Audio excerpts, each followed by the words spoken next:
Hello mga ka-farmers, mga kabundok, ano po kaya masasabi nyo dito?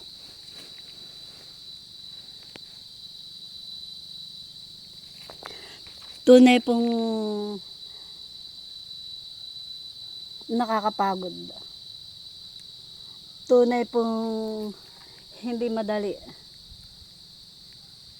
ang nararamdaman ng isang katulad ko na senior citizen na po ay gumagawa ng pamamaraan para merong anihin. Pagkatapos ay last na nanggaling po dito ay August 1st week. Ngayon, nang pagbalik ko, September 2nd week. Ayan. Yan pong August 1st week, patabain. Pagbalik ko dito, wala na. May nauna na. Napakaangas po nung mahilig kumuha ng hindi kanya. Di sana naman marunong matutong magtanim para merong anihin, para hindi naman kumuha ng gawa ng may gawa.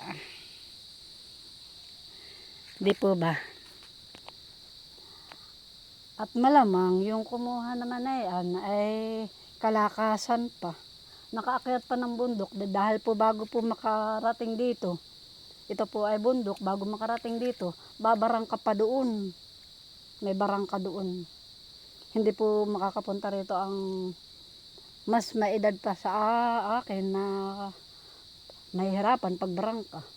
Ay ginagawa ko po yun para ako ay merong intayin, nagpapakapagod, nagpapakahirap para merong ganyan, mangyaring ganyan. Pagkatapos ay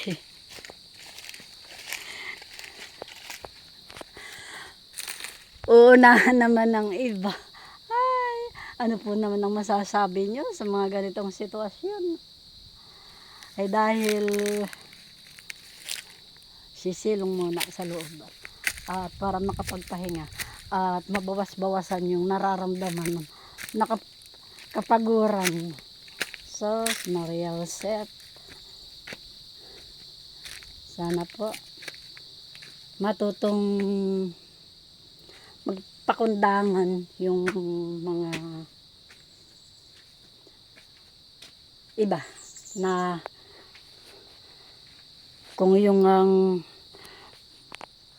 matanda at senior citizen ay nagsusumikap na magtanim para may anihin, ay pagkatapos ay uunahan naman, ay napakaangas po talaga. Bye bye. Maraming salamat po sa lahat ng manonood at paki-comment po sa baba kung ano yung masasabi nyo. Hindi naman po talaga madali ang para magkaroon ng ganyan. Pagkatapos ay uunahan naman ng iba. Ay, nako. Paki-comment po, paki-heart.